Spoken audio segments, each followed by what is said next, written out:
It's the Daily Kebab. Evening Muttonistas, welcome to the Daily Kebab. Now today I thought what I'd do is take you somewhere well outside the centre of Istanbul just to see what the kebabbing is like and what price you'd have to pay and how good the quality is in what's a reasonably plush neighbourhood, but obviously nothing special. Well beyond wherever you'd see any tourists normally. But you'll see me finding these places though.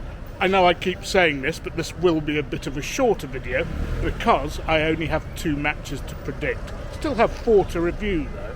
So today's restaurant, and again, forgive me butchering the pronunciation, but Turkish pronunciation is so difficult, so I'm going to anglicise it. Oz Kilis.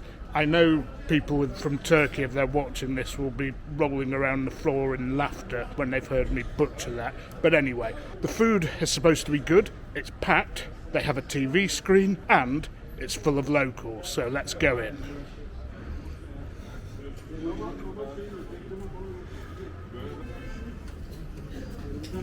Okay, so they found me a seat pretty quickly. I know I've gone for the meat here. It seems that the lamasheen, the sort of southeastern Anatolian flatbread, which is a bit like a pizza, is the popular order here, to the point where they are whacking them out at a rate of knots.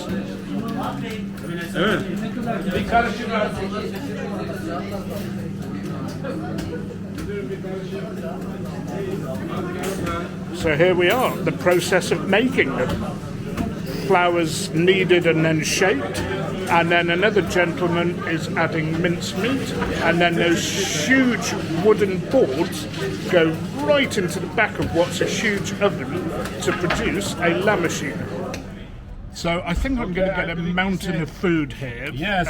The waiter is introducing me to his specialities, so I'm just saying yes to everything that he's suggesting. And to be honest, the prices are good here, so it ain't going to break the bank. And another fairly short menu, some soups, some kebabs, don't know what that is. The koftas, including I think the raw one. The Turkish pizzas, the lamasheen and pides, salads, and then the drinks. Something with yoghurt, I don't know what it is, has come. And another type of salad, I think that will be with vegetables, walnut and pomegranate has arrived, along with my old favourite, the Turkish yoghurt drink, AYRAN. And rather unusually, a salute with a non-alcoholic drink. And that is really good as well. I don't know if it's come from a carton or homemade, but it tastes pretty good to me. So let's try this. At least I spilt some of that on the table rather than over myself. I'm still not sure what that is. Is that cottage cheese and some sort of vegetable, maybe pickled in there? I really don't know what that is. It's nice enough anyway. Now the salad, that's really nice. Finely chopped tomatoes, onions, peppers, walnuts on top, olive oil, pretty sure that's pomegranate syrup, and there must be some vinegar in there because there's a bit of a sharpness to it. Or it could be that he squeezed a lot of lemon over it, but I don't taste the citrus particularly, but it is a fantastic salad. So, there we are, Muttonistas. The mixed grill has arrived. We have some shish of some description. We have what looks like an Adana kebab, looks pretty juicy. And I don't know what the one in the middle is, but we'll find out soon enough. Oh, and I forgot to add, bulgur is a very popular addition in place of rice with Turkish kebabs. Okay, first the shish. Yeah, that was a nice piece of shish. I don't know what they marinated it in, but it's something good and it's tender. I'm very, very wary of ordering chicken kebab and shish because I get something often served up to me as dry as cardboard, but not here. Now, the mystery kebab in the middle. I still can't work out what that is. It's a bit spicy. It's got some ground meat in it, but it's got something else in there as well. That's something quite crunchy. I'm not really sure, again, what it is. I'm going to ask. So the kebab that I thought was an Adana kebab, I think is an Urfa kebab, which is a slightly less spicy version of the same thing. I asked the patron what it was. He said YOGHURT kebab. I had a look in Google and I couldn't find anything. I guess it's similar to the ground beef kebab, but it's a lamb kebab instead. Anyway, I'm going to get on with this. The football started, so I'll be back with you when I've polished off as much of this as I can. So the patron was very keen for me to try stuff from his menu, and he's brought me a meatball. Now, it doesn't look like a meatball, but I saw them being made, so I promise you it is a meatball. And the name of this is apparently Ishli Kofta, I've been told, and since I tried to copy the patron's pronunciation, I must have got that one right. So this is fresh and hot. Yeah, so that is pretty meaty, and it reminds me very much of an Arab-style kebab, the deep-fried meat croquette that you get in Lebanese and other Middle Eastern restaurants. Pretty good it is too. Okay, Muttonistas, I've moved on for coffee. They needed the table and I was happy to oblige because he did well to get me somewhere where I could watch the football. They didn't actually serve tea or coffee there, so I'm always happy to go somewhere else afterwards. Anyway, for £9, that was pretty good value. 2 side salads, the mixed grill, the yoghurt drink and the water. And to be honest, I've been paying a fair bit more than that in the centre of Istanbul just for a kebab which involved 1 stick of meat. There I got 3 different types of meat. Anyway, great restaurant. As always, I'll leave the details in the description box. Now it's footy time. And again, what a thrilling end to another pair of third round group games. I have to say, this World Cup's been a slow burner after a pretty iffy start. The excitement at the end of the groups has been incredible. Ghana went in as box seat favourites to come second to Portugal in the group. It was possible but unlikely Ghana could have overtaken the Portuguese. But the man who was losing it when Ghana did play Portugal, Mr. Andre Ayew, missed a penalty. Oh my goodness, what a swing that was. Because Uruguay then went down the other end and banged in 2, not just 1, 2. Ghana never really looked as if they were going to recover from that, and I understand Portugal, I think, took the lead in the other game, and Uruguay were coasting at that point. But I'm not sure they did enough, because they didn't cater for the South Korean comeback in the other game, quite a dramatic comeback. Once word had filtered through that they needed another, they really did pile forward. But the Ghanaian goalkeeper made a couple of cracking saves. There was a big penalty shout as well. It looked a bit like a half dive to me because of the most tiny amount of contact on the shoulder, so I agree with the referee there. And at the end, Uruguay were looking as if they possibly might have got their third.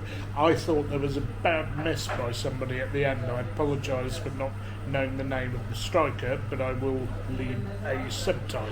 And you just could not make this up. South Korea edging Uruguay out on goals scored, with Uruguay scrambling for that extra goal at the end and the Korean players huddled around the centre circle watching on their phones to see if Uruguay got that goal or whether they stayed into the competition. It's not often you see that, folks. In fact, I don't remember ever seeing anything like that. That's not to say it hasn't happened before, but wow, probably not at a World Cup.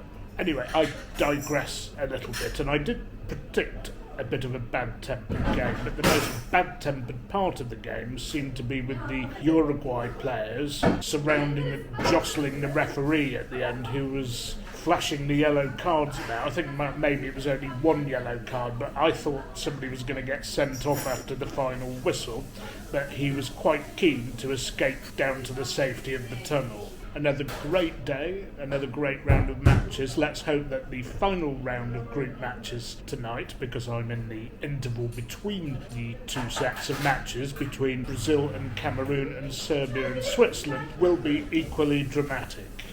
Now then, Muttonistas, tomorrow we start the knockout phase, so we're down to 2 games a day now. Bit easier for me in terms of my workload, but means we don't get as much football to watch. Anyway, the first game I'm going to look at is the Netherlands against the United States. Now, I have to say, the United States have managed to get through, scoring only twice. They've only conceded once though, so that's a pretty mean defence. And it does look to me as if their press and harrying of players in the middle has been quite effective. I think their game against England is a decent yardstick of how they'll probably play against Holland.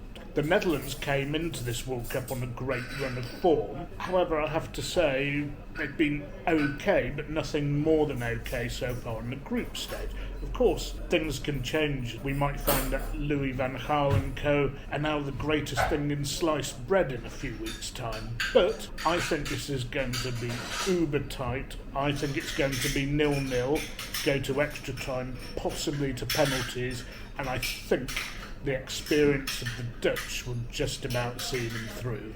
The second game is Argentina against Australia. Now, Australia have done pretty well to get through their group after a terrible start, losing 4-1 to France. I do hope Australia surprise me, but I think Argentina are on a bit of a roll. They may well get stopped in their tracks by a top team, because there are a few players who are, shall we say, not necessarily at the required level at the back. For example, Otamendi, and I say that about an ex-City player there.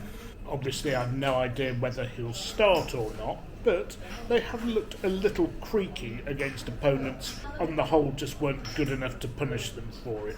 But they do have superstars going forward, and I think they're going to hit the back of the net again. I'm going for 2-0 to Argentina here. So with my head and stomach still waxing lyrical about that kebab, I'm going to find a venue for the last set of matches today and then bring you my reaction. And the final whistle has gone in the second set of games. Not as exciting as the first lot. I suppose the Switzerland and Serbia match was pretty topsy-turvy, but then the music just seemed to stop a few minutes after half-time, with Switzerland coming out as 3-2 winners. Now, I wasn't watching that game, and I do seem to have been hitting a run of watching the wrong games, or an unlucky run of being shown the least exciting games in these Turkish bars and restaurants.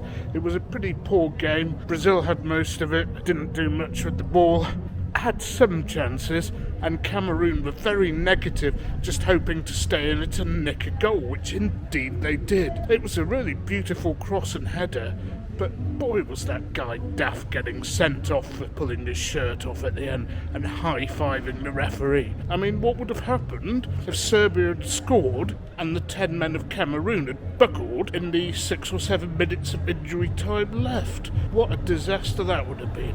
Anyway, my predictions today were a bit off the mark. In this group, I got them both wrong. I thought that the high scoring would be Brazil and Cameroon. Brazil's reserve team were okay defensively, but blunt up front, which I didn't expect. And Cameroon, I would have thought they would have given the game a bit more, because there were some circumstances, I think, in which they needed to win by 2 goals. I thought the other game would have been tighter with the Swiss edging it. I suppose they did edge it, but I think I predicted that might have been won by the odd goal. And earlier on today, again, I thought Korea and Portugal would draw. Korea won in quite exciting and dramatic circumstances.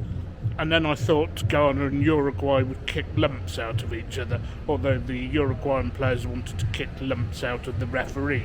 So rather than the 2-0 win to Uruguay, I thought that was going to be goalless. Anyway, the knockout stage awaits us. I think games will be a lot tighter than this third round of games, and we'll be going back to the template that was set in the second round of games. Let's hope I'm wrong and there's more to it, but until then, folks, that was your Daily Kebab.